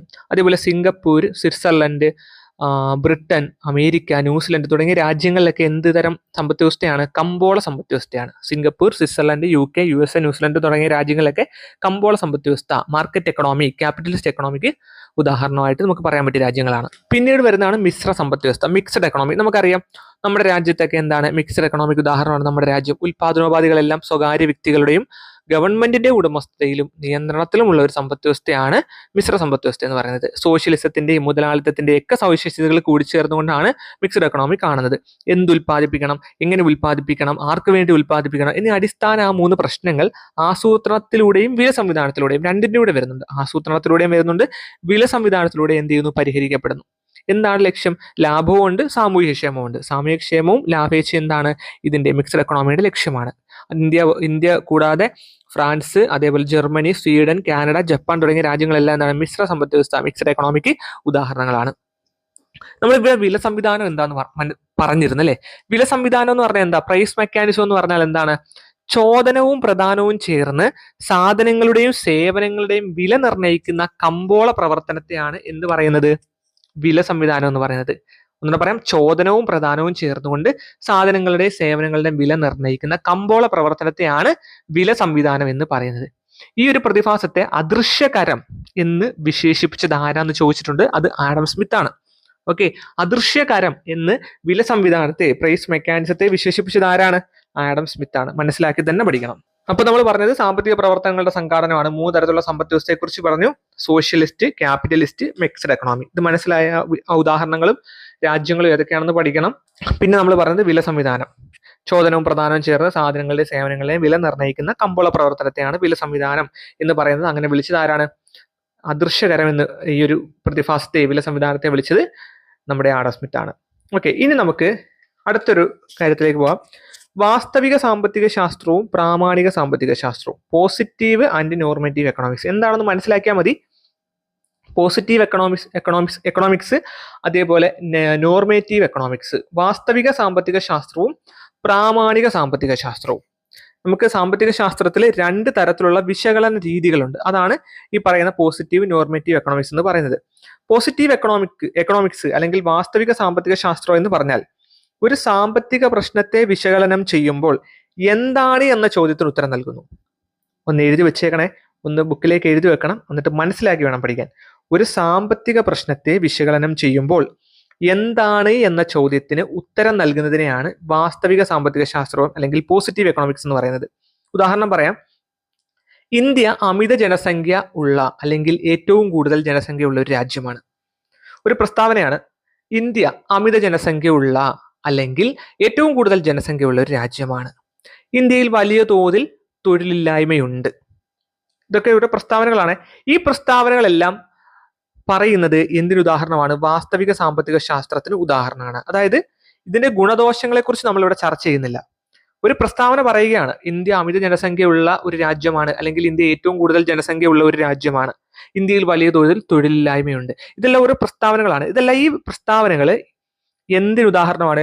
ഇപ്പൊ എന്തിന്റെ ഉദാഹരണത്തിന് നമുക്ക് ചോദിച്ചാൽ പറയാൻ പറ്റും, പോസിറ്റീവ് എക്കണോമിക്സ് വാസ്തവിക സാമ്പത്തിക ശാസ്ത്രത്തിന് ഉദാഹരണമാണ്. അതിന്റെ ഗുണദോഷങ്ങളൊന്നും നമ്മൾ ചർച്ച ചെയ്യുന്നില്ല. ഇനി രണ്ടാമത്തെ വിശകലന രീതിയിലോട്ട് പോവുകയാണ്, പ്രാമാണിക സാമ്പത്തിക ശാസ്ത്രം അല്ലെങ്കിൽ നോർമേറ്റീവ് എക്കണോമിക്സ് എന്ന് പറഞ്ഞാൽ ഒരു സാമ്പത്തിക പ്രവർത്തനം സമൂഹത്തിന് നല്ലതോ ചീത്തയോ എന്ന് വിശകലനം ചെയ്യുന്നു. ഒരു സാമ്പത്തിക പ്രവർത്തനം സമൂഹത്തിന് നല്ലതാണോ ചീത്തയാണോ അല്ലെങ്കിൽ ഗുണദോഷങ്ങൾ എന്താണെന്ന് ചർച്ച ചെയ്യുന്നു. അതിനെയാണ് പ്രാമാണിക സാമ്പത്തിക ശാസ്ത്രം അല്ലെങ്കിൽ നോർമേറ്റീവ് എക്കണോമിക്സ് എന്ന് പറയുന്നത്. ഉദാഹരണം പറയാം, ഇന്ത്യയുടെ അമിത ജനസംഖ്യ ഇന്ത്യയുടെ സാമ്പത്തിക വളർച്ചയെ ബാധിക്കുന്നുണ്ട്, ഇന്ത്യയുടെ തൊഴിലില്ലായ്മ അസമത്വം വർദ്ധിപ്പിക്കുന്നുണ്ട്. ഇങ്ങനെ ഗുണദോഷങ്ങൾ ചർച്ച ചെയ്യുന്നതിനെയാണ് പ്രാമാണിക സാമ്പത്തിക ശാസ്ത്രം, നോർമേറ്റീവ് എക്കണോമിക്സ് എന്ന് പറയുന്നത്. നേരത്തെ നമ്മൾ വാസ്തവിക സാമ്പത്തിക ശാസ്ത്രം, പോസിറ്റീവ് എക്കണോമിക്സിൽ ഒരു കാര്യം മാത്രമേ പറഞ്ഞുള്ളൂ, ഇന്ത്യ അമിത ജനസംഖ്യയുള്ള രാജ്യമാണ്, അല്ലെങ്കിൽ ഏറ്റവും കൂടുതൽ ജനസംഖ്യയുള്ള രാജ്യമാണ് ഇന്ത്യ, ഇന്ത്യയിൽ വലിയ തോതിൽ തൊഴിലില്ലായ്മയുണ്ട്. ഇത് മാത്രമേ നമ്മൾ പറഞ്ഞുള്ളൂ. അതിനകത്ത് അതിന്റെ ഗുണദോഷങ്ങൾ നമ്മൾ ചർച്ച ചെയ്തില്ല.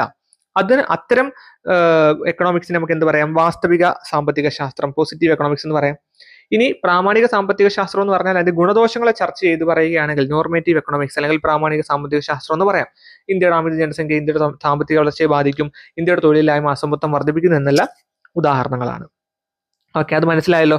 ഇനി നമ്മൾ മൈക്രോ എക്കണോമിക്സിലേക്കും മാക്രോ എക്കണോമിക്സിലേക്കും പോവുകയാണ്.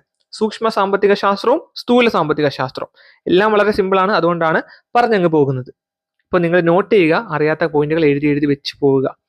എന്താണ് സൂക്ഷ്മ സാമ്പത്തിക ശാസ്ത്രം എന്ന് പറഞ്ഞാൽ? എന്താണ് മൈക്രോ എക്കണോമിക്സ് എന്ന് പറഞ്ഞാൽ? എന്താണ്? സൂക്ഷ്മം അല്ലെങ്കിൽ ചെറുത് എന്ന അർത്ഥം വരുന്ന മൈക്രോസ് എന്ന ഗ്രീക്ക് പദത്തിൽ നിന്നാണ് മൈക്രോ എന്ന വാക്കിന്റെ ഉത്ഭവം. നമുക്കറിയാം, ഒന്ന് ഓർത്ത് വെച്ചേക്കുക, മറന്നു പോകരുത്. സൂക്ഷ്മം അല്ലെങ്കിൽ ചെറുത് എന്ന അർത്ഥം വരുന്ന മൈക്രോസ് എന്ന ഗ്രീക്ക് പദത്തിൽ നിന്നാണ് മൈക്രോ എന്ന വാക്കിന്റെ ഉത്ഭവം. ഗ്രീക്ക് പദമാണ്. സമ്പദ് വ്യവസ്ഥയിലെ ചെറിയ യൂണിറ്റുകളെ കുറിച്ചോ വ്യക്തിഗത യൂണിറ്റുകളെ കുറിച്ചോ ആണ് നമ്മുടെ മൈക്രോ എക്കണോമിക്സിൽ നമ്മൾ പഠിക്കുന്നത്. അറിയാമല്ലോ, സമ്പദ് വ്യവസ്ഥയിലെ ചെറിയ യൂണിറ്റുകൾ, അതാണല്ലോ മൈക്രോ എന്ന് പറഞ്ഞത്. ചെറുതാണല്ലോ, സൂക്ഷ്മമാണല്ലോ. അപ്പം ചെറിയ യൂണിറ്റുകളെ കുറിച്ചോ വ്യക്തിഗത യൂണിറ്റുകളെ കുറിച്ചോ പഠിച്ചേ. ഒരു വ്യക്തിഗത സ്ഥാപനത്തിന്റെ പഠനം ഒരു ഉപഭോക്താവിന്റെ അല്ലെങ്കിൽ ഒരു ഉൽപാദകന്റെ, ഒരു വിതരണക്കാരന്റെ സാമ്പത്തിക പ്രവർത്തനങ്ങളെ കുറിച്ചാണ് നമ്മൾ ഈ മൈക്രോ എക്കണോമിക്സിൽ ചർച്ച ചെയ്യുന്നത്. ഒരു എന്ന് പറയുന്നത് എന്ന് വരും, ഒന്ന് അല്ലെങ്കിൽ ഒരു, അതിനെക്കുറിച്ചാണ് നമ്മൾ പഠിക്കുന്നത്. ഒരാളുടെ കുറിച്ച് അല്ലെങ്കിൽ ഒരു ഉൽപാദകനെ കുറിച്ച്, ഒരു വിതരണക്കാരനെ കുറിച്ച്, അവരുടെ സാമ്പത്തിക പ്രവർത്തനങ്ങളെ കുറിച്ചാണ് പഠിക്കുന്നതെങ്കിൽ നമുക്ക് സൂക്ഷ്മ സാമ്പത്തിക ശാസ്ത്രം എന്ന് പറയാം. ഒരു വസ്തുവിന്റെ ചോദനം, ഒരു വസ്തുവിന്റെ പ്രധാനം, ഇതെല്ലാം സൂക്ഷ്മ സാമ്പത്തിക ശാസ്ത്ര പഠനങ്ങളാണ്. ഏതെല്ലാം പഠന മേഖലകൾ വരുമെന്ന് ചോദിച്ചാൽ, അതായത് മൈക്രോ എക്കണോമിക്സിൽ വരുന്ന പഠന മേഖലകളാണ് ചോദന സിദ്ധാന്തം, ഉൽപാദന സിദ്ധാന്തം, ചെലവ് സിദ്ധാന്തം, ഉപഭോഗ സിദ്ധാന്തം, ഘടക വിലനിർണയ സിദ്ധാന്തം, വിതരണ സിദ്ധാന്തം, ക്ഷേമ സിദ്ധാന്തം. ഇതെല്ലാം മൈക്രോ എക്കണോമിക്സിന്റെ പഠന മേഖലകളാണ്. ഇവിടെ പറയാം, ചോദന സിദ്ധാന്തം, ഉൽപാദന സിദ്ധാന്തം, ചെലവ് സിദ്ധാന്തം, ഉപഭോഗ സിദ്ധാന്തം, ഘടക വിലനിർണയ സിദ്ധാന്തം, വിതരണ സിദ്ധാന്തം, ക്ഷേമ സിദ്ധാന്തം, ഇതെല്ലാം മൈക്രോ എക്കണോമിക്സിൽ വരുന്നതാണ്. സൂക്ഷ്മ സിദ്ധാന്തത്തെ, അതായത് നമ്മുടെ മൈക്രോ എക്കണോമിക്സിനെ വില സിദ്ധാന്തം അല്ലെങ്കിൽ പ്രൈസ് തിയറി എന്നും അറിയപ്പെടുന്നുണ്ട്. ഇമ്പോർട്ടന്റ് ആണ്. പ്രൈസ് തിയറി എന്നറിയപ്പെടുന്ന നമ്മുടെ സാമ്പത്തിക ശാസ്ത്രത്തിന്റെ മേഖല എന്ന് വെച്ചാൽ ഇതാണ്, അത് മൈക്രോ എക്കണോമിക്സ് ആണ്. അപ്പൊ വില സിദ്ധാന്തം, പ്രൈസ് തിയറി എന്നറിയപ്പെടുന്നത് എവിടെയാണ്, എന്തിനെയാണ്? സൂക്ഷ്മ സിദ്ധാന്തത്തെയാണ്, അല്ലെങ്കിൽ മൈക്രോ എക്കണോമിക്സിനെയാണ് നമ്മുടെ പ്രൈസ് തിയറി എന്നറിയപ്പെടുന്നത്. അപ്പം മൈക്രോസ് എന്ന ഗ്രീക്ക് വേർഡ് സൂക്ഷ്മം, ചെറുത് എന്ന അർത്ഥമാണ്. അതുപോലെ ചെറിയ യൂണിറ്റുകളെ, വ്യക്തിഗത യൂണിറ്റുകളെ കുറിച്ചാണ് പഠിക്കുന്നത്. എന്ന് പറയുന്നത് ഒരു വ്യക്തിഗത സ്ഥാപനം അല്ലെങ്കിൽ ഒരു ഉപഭോക്താവ്, ഒരു ഉൽപാദകൻ, ഒരു വിതരണക്കാരൻ്റെയൊക്കെ സാമ്പത്തിക പ്രവർത്തനങ്ങളെ കുറിച്ച് പഠിക്കുന്നു. ഒരു വസ്തുവിന്റെ ചോദനം, ഒരു വസ്തുവിന്റെ പ്രധാനം, ഇതെല്ലാം ഇതിന്റെ ഒരു മൈക്രോ എക്കണോമിക്സിൽ വരുന്നതാണ്. അതേപോലെ പഠന മേഖലകൾ ചോദന സിദ്ധാന്തം, ഉൽപാദന സിദ്ധാന്തം, ചെലവ് സിദ്ധാന്തം, അങ്ങനെ ചോദനം, ഉൽപാദനം, ചെലവ്, ഉപഭോഗം, ഘടക വിലനിർണയ സിദ്ധാന്തം, വിതരണ സിദ്ധാന്തം, ക്ഷേമ സിദ്ധാന്തം, ഇതെല്ലാം ക്ഷേമ സിദ്ധാന്തം ഒക്കെ എവിടെ വരുന്നതാണ്? മൈക്രോ എക്കണോമിക്സിൽ വരുന്നതാണ്. മൈക്രോ എക്കണോമിക്സിനെ അറിയപ്പെടുന്ന മറ്റൊരു പേരെന്താണ്? പ്രൈസ് തിയറി അല്ലെങ്കിൽ വില സിദ്ധാന്തം എന്നും അറിയപ്പെടുന്നു. ഓക്കെയാണ്. ഇനി നമ്മൾ സ്ഥൂല സാമ്പത്തിക ശാസ്ത്രം മാക്രോ എക്കണോമിക്സിലോട്ട് പോകുമ്പോൾ, സ്ഥൂലം അല്ലെങ്കിൽ വലുത് എന്നർത്ഥമുള്ള മാക്രോസ് എന്ന ഗ്രീക്ക് പദത്തിൽ നിന്നാണ് മാക്രോ എന്നൊരു പദം ഉണ്ടായിട്ടുള്ളത്. സമ്പദ് വ്യവസ്ഥയെക്കുറിച്ച് മൊത്തത്തിൽ പഠിക്കുന്നതിനെയാണ് മാക്രോ എക്കണോമിക്സ് എന്ന് പറയുന്നത്. ദേശീയ വരുമാനത്തെക്കുറിച്ചുള്ള പഠനം, മൊത്തം ചോദനം, മൊത്തം പ്രധാനം, പൊതുവില നിലവാരം, അന്താരാഷ്ട്ര വ്യാപാരം മുതലായവയാണ് സ്ഥൂല സാമ്പത്തിക ശാസ്ത്രത്തിന്റെ പഠന മേഖല. എല്ലാം മൊത്തത്തിലാണ് പഠിക്കുന്നത്. ദേശീയ വരുമാനം, മൊത്തം ചോദനം, മറ്റേ നമ്മൾ വെറും ചോദനം അല്ലേ, ചോദന സിദ്ധാന്തം എന്നൊക്കെ നമ്മൾ പറഞ്ഞില്ലേ, ചോദന സിദ്ധാന്തം, ഉൽപാദന സിദ്ധാന്തം ഒക്കെ മൈക്രോ എക്കണോമിക്സിൽ. അതിന് പകരം ഇവിടെ മാക്രോ എക്കണോമിക്സിലോട്ട് വരുമ്പോൾ മൊത്തം ചോദനം എന്ന് വരും. മൊത്തത്തിൽ ടോട്ടലാണ്. മൊത്തം പ്രധാനം, പൊതുവില നിലവാരം, പൊതുവായിട്ടുള്ളത്, അന്താരാഷ്ട്ര വ്യാപാരം മുതലായവയാണ് സ്ഥൂല സാമ്പത്തിക ശാസ്ത്രത്തിന്റെ പഠന മേഖലകൾ എന്ന് പറയുന്നത്. സ്ഥൂല സാമ്പത്തിക ശാസ്ത്രത്തെ വരുമാന സിദ്ധാന്തം, ഇൻകം തിയറി എന്നാണ് വിളിക്കുന്നത്. ഓക്കെയാണ്. ഇൻകം തിയറി, നമ്മൾ നേരത്തെ പ്രൈസ് തിയറി എന്ന് അല്ലെങ്കിൽ വില സിദ്ധാന്തം എന്ന് സൂക്ഷ്മ സിദ്ധാന്തത്തെ മൈക്രോ എക്കണോമിക്സിനെ വിളിച്ചപ്പം, വില സിദ്ധാന്തം എന്ന് വിളിച്ചപ്പം ഇവിടെ എന്ത് വിളിച്ചു? ഇൻകം തിയറി, വരുമാനം. അത് വില സിദ്ധാന്തം, ഇത് വരുമാന സിദ്ധാന്തം. ഓക്കെ ആണല്ലോ. വരുമാന സിദ്ധാന്തം, ഇൻകം തിയറി എന്നാണ് സ്ഥൂല സാമ്പത്തിക ശാസ്ത്രത്തെ വിളിക്കുന്നത്. അല്ലെങ്കിൽ സഞ്ചിത സാമ്പത്തിക ശാസ്ത്രം, അഗ്രഗേറ്റ് എക്കണോമിക്സ് എന്നും വിളിക്കാറുണ്ട് കേട്ടോ. അപ്പം വരുമാന സിദ്ധാന്തം അല്ലെങ്കിൽ ഇൻകം തിയറി, സഞ്ചിത സാമ്പത്തിക ശാസ്ത്രം, അഗ്രഗേറ്റ് എന്നൊരു ടേം വരും, അഗ്രഗേറ്റ് എക്കണോമിക്സ്, അതായത് സഞ്ചിത സാമ്പത്തിക ശാസ്ത്രം, മൊത്തത്തിലുള്ള ഒരു സാമ്പത്തിക ശാസ്ത്രം എന്നാണ്, അല്ലെങ്കിൽ വരുമാന സിദ്ധാന്തം, ഇൻകം തിയറി എന്നൊക്കെയാണ് നമ്മുടെ മാക്രോ എക്കണോമിക്സിനെ വിളിക്കുന്നത്. അതായത് മൈക്രോ എക്കണോമിക്സ് ഒരു മരത്തെക്കുറിച്ചുള്ള പഠനമാണെങ്കിൽ മാക്രോ എക്കണോമിക്സ് ഒരു ഫോറസ്റ്റിനെ കുറിച്ചുള്ള പഠനമാണ്. അപ്പോൾ ഓക്കെ ആയല്ലോ, അത് മനസ്സിലായല്ലോ, ഇത്രയും കാര്യങ്ങൾ മനസ്സിലായല്ലോ. മൈക്രോ എക്കണോമിക്സ് എന്താണ്, മാക്രോ എക്കണോമിക്സ് എന്താണെന്ന് മനസ്സിലായല്ലോ. ഇനി നമ്മൾ ഉപഭോക്തൃ പെരുമാറ്റ സിദ്ധാന്തത്തിലേക്ക് പോവുകയാണ്. Theory of consumer behaviour. നമുക്ക് ആവശ്യമുള്ളത് മാത്രം മതി, ആവശ്യമുള്ള കാര്യങ്ങൾ മാത്രം നമ്മൾ പഠിച്ചാൽ മതി. നമ്മുടെ സിലബസിൽ പറഞ്ഞിട്ടുള്ള പ്രധാനപ്പെട്ട എല്ലാ ടോപ്പിക്കും നമ്മൾ കവർ ചെയ്യും.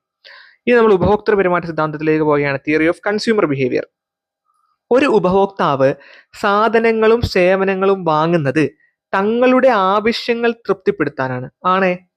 സാധനങ്ങൾ അല്ലെങ്കിൽ സേവനങ്ങൾ ഉപയോഗിക്കുന്നതിലൂടെ തങ്ങളുടെ ആഗ്രഹങ്ങൾ തൃപ്തിപ്പെടുത്താൻ ഒരു ഉപഭോക്താവിന് സാധിക്കുന്നു. ഇത്തരത്തിൽ സംതൃപ്തിയുടെ പരമാവധിയിൽ, അതായത് മാക്സിമം സാറ്റിസ്ഫാക്ഷൻ എത്താൻ ആരാഗ്രഹിക്കുന്നുണ്ട്? ഒരു ഉപഭോക്താവ് ആഗ്രഹിക്കുന്നുണ്ട്. ഒരു നിശ്ചിത സമയത്തും നിശ്ചിത വിലയ്ക്കും എത്ര സാധനങ്ങൾ വാങ്ങണമെന്ന് ഉപഭോക്താക്കൾ തീരുമാനിക്കേണ്ടതായിട്ടുണ്ട് അല്ലെ? ഇതിനെയാണ് ഉപഭോക്തൃ പെരുമാറ്റ സിദ്ധാന്തം അല്ലെങ്കിൽ തിയറി ഓഫ് കൺസ്യൂമർ ബിഹേവിയർ എന്ന് പറയുന്നത്. മനസ്സിലായല്ലോ? ഒരു ഉപഭോക്താവ് സാധനങ്ങളും സേവനങ്ങളും വാങ്ങുന്നത് എന്തിനു വേണ്ടിയിട്ടാണ്? തങ്ങളുടെ ആവശ്യങ്ങൾ തൃപ്തിപ്പെടുത്താൻ വേണ്ടിയിട്ടാണ്. സാധനങ്ങളും സേവനങ്ങളും ഉപയോഗിക്കുന്നതിലൂടെ എന്ത് ചെയ്യുന്നു? തങ്ങളുടെ ആഗ്രഹങ്ങളൊക്കെ തൃപ്തിപ്പെടുത്താൻ സാധിക്കുന്നു. ഇത്തരത്തിൽ സംതൃപ്തിയുടെ പരമാവധിയിൽ അല്ലെങ്കിൽ മാക്സിമം സാറ്റിസ്ഫാക്ഷനിൽ എത്താൻ വേണ്ടി ഒരു ഉപഭോക്താവ് ആഗ്രഹിക്കുന്നുണ്ട്. അങ്ങനെ ഒരു നിശ്ചിത സമയത്തും നിശ്ചിത വിലയ്ക്കും എത്ര സാധനങ്ങൾ വാങ്ങണമെന്ന് ആര് തീരുമാനിക്കുന്നു? ഉപഭോക്താക്കൾ തീരുമാനിക്കുന്നു. അതിനെയാണ് ഉപഭോക്തൃ പെരുമാറ്റ സിദ്ധാന്തം, തിയറി ഓഫ് കൺസ്യൂമർ ബിഹേവിയർ എന്ന് പറയുന്നത് നമ്മുടെ സിലബസിൽ എടുത്ത് പറഞ്ഞിട്ടുള്ള ഒരു ടോപ്പിക്കാണ്. ഓക്കെ, ഇനി അതവിടെ നിൽക്കട്ടെ. അത് നമുക്ക് ആ ഒരു ടോപ്പിക്കിലേക്കാണ് നമ്മൾ പോകുന്നത്. അതുമായിട്ട് ബന്ധപ്പെട്ട് പഠിക്കുമ്പോൾ കുറച്ച് കാര്യങ്ങൾ നമ്മൾ മനസ്സിലാക്കേണ്ടതായിട്ടുണ്ട്. എന്താണ് ഉപയുക്തത അല്ലെങ്കിൽ യൂട്ടിലിറ്റി എന്താണെന്ന് നമ്മൾ മനസ്സിലാക്കണം. ഇതുമായി ബന്ധപ്പെട്ടൊരു ക്ലാസ് ഞാൻ ആൾറെഡി നേരത്തെ ചെയ്തിട്ടുണ്ട്. ആ ക്ലാസ് കണ്ടവർക്ക് വ്യക്തമായിട്ട് മനസ്സിലായിട്ടുണ്ടായിരിക്കും എന്താണ് യൂട്ടിലിറ്റി, എന്താണ് ഉപയുക്തത. മനുഷ്യന്റെ ആഗ്രഹങ്ങളെ തൃപ്തിപ്പെടുത്താനുള്ള ഒരു സാധനത്തിന്റെയോ സേവനത്തിന്റെയോ കഴിവിനെയാണ് ഉപയുക്തത എന്ന് പറയുന്നത്. എന്താണ് ഉപയുക്തത? മനുഷ്യന്റെ ആഗ്രഹങ്ങളെ തൃപ്തിപ്പെടുത്താനുള്ള ഒരു സാധനത്തിന്റെയോ സേവനത്തിന്റെയോ കഴിവിനെയാണ് ഉപയുക്തത അല്ലെങ്കിൽ യൂട്ടിലിറ്റി എന്ന് പറയുന്നത്. ഉപയുക്തതയുടെ അളവിനെ കുറിച്ചും ഉപഭോക്താവിന്റെ സന്തുലിതാവസ്ഥയെക്കുറിച്ചും വിവരിക്കുന്ന പ്രധാനപ്പെട്ട 3 തിയറികൾ നമുക്ക് പഠിക്കാനുണ്ട്. ഉപയുക്തത അല്ലെങ്കിൽ യൂട്ടിലിറ്റിയുടെ അളവിനെ കുറിച്ചും ഉപഭോക്താവിന്റെ സന്തുലിതാവസ്ഥയെക്കുറിച്ചും വിവരിക്കുന്ന പ്രധാനപ്പെട്ട 3 സിദ്ധാന്തങ്ങൾ നമുക്ക് പഠിക്കാനുണ്ട്. നിങ്ങൾ പഠിച്ചിട്ടുള്ളതായിരിക്കാം. ഒന്ന് ഓർത്ത് വെച്ചേക്കുക സമീപനങ്ങൾ അല്ലെങ്കിൽ ആ സിദ്ധാന്തങ്ങൾ. ഒന്നാമത്തേതാണ് കാർഡിനൽ യൂട്ടിലിറ്റി സമീപനം, സംഖ്യാന ഉപയുക്തത എന്ന് പറയും. രണ്ടാമത്തെയാണ് ഓർഡിനൽ യൂട്ടിലിറ്റി സമീപനം, ക്രമ ഉപയുക്തത എന്ന് പറയും. മൂന്നാമത്തേതാണ് റിവീൽഡ് പ്രിഫറൻസ് സിദ്ധാന്തം എന്ന് പറയുന്നത്. അങ്ങനെ 3 സമീപനങ്ങൾ, 3 തിയറികൾ നമുക്ക് പഠിക്കാനുണ്ട് ഉപയുക്തതയുമായി ബന്ധപ്പെട്ടുകൊണ്ട്. ഒന്നാമത്തെയാണ് കാർഡിനൽ യൂട്ടിലിറ്റി സമീപനം, സംഖ്യാന ഉപയുക്തത. ശ്രദ്ധിക്കണേ, മനസ്സിലായെങ്കിൽ യെസ് എന്ന് കമന്റ് ചെയ്യുക. ഉപഭോക്താവിന്റെ സംതൃപ്തിയെ എണ്ണൽ സംഖ്യകൾ കൊണ്ട് അളക്കാൻ കഴിയുന്ന സമീപനമാണ് കാർഡിനൽ യൂട്ടിലിറ്റി സമീപനം അല്ലെങ്കിൽ സംഖ്യാന ഉപയുക്തത എന്ന് പറയുന്നത്. എന്താണ്? ഉപഭോക്താവിന്റെ സംതൃപ്തി എന്ത് ചെയ്യാൻ പറ്റും? എണ്ണൽ സംഖ്യകൾ കൊണ്ട് അളക്കാൻ കഴിയുമെന്ന് പറയുന്ന സമീപനമാണ് ഏത്? കാർഡിനൽ യൂട്ടിലിറ്റി സമീപനം. അതായത് ഉദാഹരണം പറഞ്ഞാൽ, ഒരു ആപ്പിൾ കഴിച്ചാൽ എനിക്ക് 10 യൂണിറ്റ് ഉപയുക്തത ലഭിക്കും, അല്ലെങ്കിൽ ഒരു ആപ്പിൾ കഴിച്ചാൽ 20 യൂണിറ്റ് ഉപയുക്തത എനിക്ക് ലഭിക്കും. അങ്ങനെ പറയുന്ന, അങ്ങനെ മനസ്സിലാക്കുന്ന സമീപനമാണ് കാർഡിനൽ യൂട്ടിലിറ്റി സമീപനം. ആൽഫ്രഡ് മാർഷലാണ് ഈ ഒരു സമീപനത്തിന്റെ വക്താവെന്ന് മനസ്സിലാക്കുക.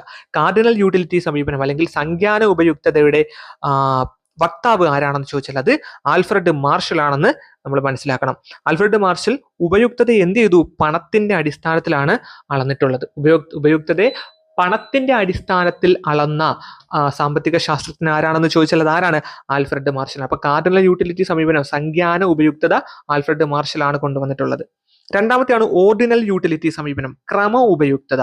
അതിൽ തന്നെ ഉണ്ടല്ലേ, ക്രമത്തിൽ രേഖപ്പെടുത്തുന്ന ഒരു സമീപനം, ഓർഡറായിട്ട് ഓർഡിനൽ യൂട്ടിലിറ്റി സമീപനം. ഉപയുക്തതയെ ഒരിക്കലും അക്കത്തിൽ അളക്കാൻ കഴിയില്ലെന്നാണ് ഈ ഒരു സമീപനത്തിന്റെ വക്താവ് പറയുന്നത്. പകരം എന്ത് ചെയ്യാം? റാങ്ക് നൽകാം, അല്ലെ, റാങ്ക് കൊടുക്കാം എന്നുള്ള സമീപനം, അല്ലെങ്കിൽ മുൻഗണന നൽകാം എന്ന് പറയുന്ന സമീപനമാണ് ഏത്? ഓർഡിനൽ യൂട്ടിലിറ്റി സമീപനം, ക്രമ ഉപയുക്തത എന്ന് പറയുന്നത്. ആരാണ് വക്താവ്? ജെ.ആർ. ഹിക്സ് ആണ് ഇതിന്റെ പ്രധാനപ്പെട്ട വക്താവ് എന്ന് പറയുന്നത്. ഓക്കെ, അല്ലെങ്കിലും പറയുന്നുണ്ട്, എങ്കിലും ഹിക്സ് ആണ് ഈ ഒരു ഓർഡിനൽ യൂട്ടിലിറ്റി സമീപനത്തിന്റെ ക്രമ ഉപയുക്തതയുടെ വക്താവ് എന്ന് പറയുന്ന ആരാണ്? ജെ.ആർ. ഹിക്സ് ആണ്. മൂന്നാമത്തേതാണ് റിവീൽഡ് പ്രിഫറൻസ് സിദ്ധാന്തം. ഒരു ഉപഭോക്താവിന്റെ മുൻഗണനകൾ അവർ തീരുമാനിക്കുന്നു. ഉപഭോക്താവിന്റെ തീരുമാനത്തിൽ ഓരോന്നിനും മുൻഗണന നൽകുന്നു എന്ന് പറയുന്ന സിദ്ധാന്തമാണ് ഏത്? റിവീൽഡ് പ്രിഫറൻസ് സിദ്ധാന്തം. അത് പോൾ എ സാമുവൽസൺ ആണ് രൂപപ്പെടുത്തിയിട്ടുള്ളത്. 1938 ഇത്തരത്തിൽ റിവീൽഡ് പ്രിഫറൻസ് എന്ന് പറയുന്ന ഒരു തിയറി പോൾ എ സാമുവൽസൺ കൊണ്ടുവന്നിട്ടുള്ളത്. അപ്പൊ ഉപയുക്തതയുമായി ബന്ധപ്പെട്ടുകൊണ്ട് എന്താണ് ഉപയുക്തത? മനുഷ്യന്റെ ആഗ്രഹങ്ങളെ തൃപ്തിപ്പെടുത്താനുള്ള ഒരു സാധനത്തിന്റെയോ സേവനത്തിന്റെ കഴിവിനെയാണ് ഉപയുക്തത എന്ന് പറയുന്നത്. അതുമായി ബന്ധപ്പെട്ടുകൊണ്ട് നമ്മൾ 3 സമീപനങ്ങൾ പഠിച്ചു. കാർഡിനൽ യൂട്ടിലിറ്റി സമീപനം, സംഖ്യാന ഉപയുക്തത. ഉപഭോക്താവിന്റെ സംതൃപ്തി എന്ത് ചെയ്യാം? എണ്ണൽ സംഖ്യകൾ കൊണ്ട് അളക്കാൻ കഴിയുമെന്ന സമീപനമാണ്. ഒരു ആപ്പിൾ കഴിച്ചാൽ ഒരു 10 യൂണിറ്റ് ഉപയുക്തത ലഭിക്കും എന്ന് പറയുകയാണെങ്കിൽ അത് കാർഡിനൽ യൂട്ടിലിറ്റി സമീപനമാണ്. ആൽഫ്രഡ് മാർഷൽ ആണ് കാർഡിനൽ യൂട്ടിലിറ്റി സമീപനത്തിന്റെ വക്താവ്. മാർഷൽ എന്ത് ചെയ്തു? ഉപയുക്തതയെ പണത്തിന്റെ അടിസ്ഥാനത്തിൽ അളന്നു. രണ്ടാമത്താണ് ഓർഡിനൽ യൂട്ടിലിറ്റി സമീപനം, ക്രമ ഉപയുക്തത എന്ന് പറയുന്നത്. ഉപയുക്തതയെ ഒരിക്കലും അക്കത്തിൽ അളക്കാൻ കഴിയത്തില്ല, പകരം എന്ത് ചെയ്യാം? റാങ്ക് നൽകാവുന്ന സമീപനമാണ് ഓർഡിനൽ യൂട്ടിലിറ്റി സമീപനം എന്ന് പറയുന്നത്. ജെ.ആർ. ഹിക്സ് ആണ് ഈ ഓർഡിനൽ യൂട്ടിലിറ്റി സമീപനത്തിന്റെ ക്രമ ഉപയുക്തതയുടെ വക്താവ് എന്ന് പറയുന്നത്. മൂന്നാമത്തെയാണ് റിവീൽഡ് പ്രിഫറൻസ് സിദ്ധാന്തം. ഒരു ഉപഭോക്താവിന്റെ മുൻഗണനകൾ അവരാണ് തീരുമാനിക്കുന്നത്. അങ്ങനെ ഉപഭോക്താവിന്റെ തീരുമാനത്തിൽ എന്ത് ചെയ്യുന്നു? ഓരോന്നിനും മുൻഗണന നൽകുന്ന സിദ്ധാന്തമാണ് റിവീൽഡ് പ്രിഫറൻസ് സിദ്ധാന്തം. പോൾ എ സാമുവൽസൺ ആണ് 1938 റിവീൽഡ് പ്രിഫറൻസ് സിദ്ധാന്തം കൊണ്ടുവന്നിട്ടുള്ളത്. അപ്പൊ ഇത്രയും കാര്യം നിങ്ങൾക്ക് മനസ്സിലായെങ്കിൽ എസ് എന്ന് കമന്റ് ചെയ്യുക. അപ്പം ഇത്രയും കാര്യങ്ങൾ നമ്മൾ ഇന്ന് പഠിച്ചത് പ്രധാനമായിട്ടും ഉൽപാദന സാധ്യതാ വക്രം, പ്രൊഡക്ഷൻ പോസിബിലിറ്റി കർവ് എന്താണെന്ന് പഠിച്ചു. അത് എങ്ങനെ ആ ഒരു കർവ് നമുക്ക് ഉണ്ടാക്കിയെടുക്കാവുന്ന ഉൽപാദന സാധ്യത വക്രത്തിന്റെ സവിശേഷതകൾ എന്താണെന്ന് പഠിച്ചു. ഇടത്തു നിന്ന് വലത്തോട്ട് ചരിഞ്ഞിറങ്ങുന്ന ആകൃതി ഉന്മധ്യവക്രം കോൺകേവ് ആണെന്ന് പഠിച്ചു. പിന്നെ ഓപ്പർച്യൂണിറ്റി കോസ്റ്റ്, അവസരാത്മക ചെലവ് എന്താണെന്ന് പഠിച്ചു. അതേപോലെ സീമാന്ത അവസരാത്മക ചെലവ് മാർജിനൽ ഓപ്പർച്യൂണിറ്റി കോസ്റ്റ് എന്താണെന്നും അതെങ്ങനെ കണ്ടുപിടിക്കാമെന്നും പഠിച്ചു. അതേപോലെ ഉൽപാദന സാധ്യതാ വക്രത്തിൽ മാർജിനൽ ഓപ്പർച്യൂണിറ്റി കോസ്റ്റ് വർദ്ധിക്കുമ്പോൾ എന്ത് സംഭവിക്കുന്നു, കുറയുമ്പോൾ എന്ത് സംഭവിക്കുന്നു, മാറ്റമില്ലാതെ തുടർന്നാൽ എന്ത് സംഭവിക്കുന്നു, അതിന്റെ ഷേപ്പിന് വരുന്ന മാറ്റങ്ങൾ എന്തെല്ലാമാണെന്ന് പഠിച്ചു. അതേപോലെ സാമ്പത്തിക പ്രവർത്തനങ്ങളുടെ സംഘടനവുമായി ബന്ധപ്പെട്ടുകൊണ്ട് 3 സമ്പദ് വ്യവസ്ഥകൾ, സോഷ്യലിസ്റ്റ്, അതേപോലെ കമ്പോള സമ്പദ് വ്യവസ്ഥ, അതേപോലെ മിക്സ്ഡ് എക്കണോമി എന്തെല്ലാമാണെന്ന് നമ്മൾ പഠിച്ചു. അതേപോലെ വില സംവിധാനം, പ്രൈസ് മെക്കാനിസം എന്താണെന്ന് പഠിച്ചു. പോസിറ്റീവ് ആൻഡ് നോർമേറ്റീവ് എക്കണോമിക്സ്, വാസ്തവിക സാമ്പത്തിക ശാസ്ത്രവും പ്രാമാണിക സാമ്പത്തിക ശാസ്ത്രം എന്താണെന്ന് പഠിച്ചു. അതേപോലെ മൈക്രോ എക്കണോമിക്സും മാക്രോ എക്കണോമിക്സും എന്താണെന്ന് പഠിച്ചു, അതിന്റെ പ്രത്യേകതകൾ പഠിച്ചു. അതേപോലെ ഉപഭോക്തൃ പെരുമാറ്റ സിദ്ധാന്തം, തിയറി ഓഫ് കൺസ്യൂമർ ബിഹേവിയറും അതുമായി ബന്ധപ്പെട്ടുകൊണ്ട് യൂട്ടിലിറ്റി, ഉപയുക്തത എന്താണെന്നും അതുമായി ബന്ധപ്പെട്ടുകൊണ്ടുള്ള 3 സമീപനങ്ങളായ cardinal utility, ordinal utility, revealed preference സിദ്ധാന്തം എന്നിവ നമ്മൾ പഠിച്ചു. ഇനിയിപ്പോൾ ഇത്രയും കാര്യങ്ങൾക്ക് ഉറപ്പായിട്ട് നിങ്ങൾക്ക് മനസ്സിലായി എന്നാണ് വിചാരിക്കുന്നത്. മനസ്സിലായെങ്കിൽ യെസ് എന്ന് കമന്റ് ഇടുക. അടുത്ത ക്ലാസ്സിൽ നമുക്ക് വീണ്ടും ഇതിന്റെ ബാക്കി കാര്യങ്ങളുമായിട്ട്, ബാക്കി ക്ലാസ്സുകളുമായിട്ട് അടുത്ത ക്ലാസ്സിൽ നമുക്ക് വീണ്ടും കാണാം.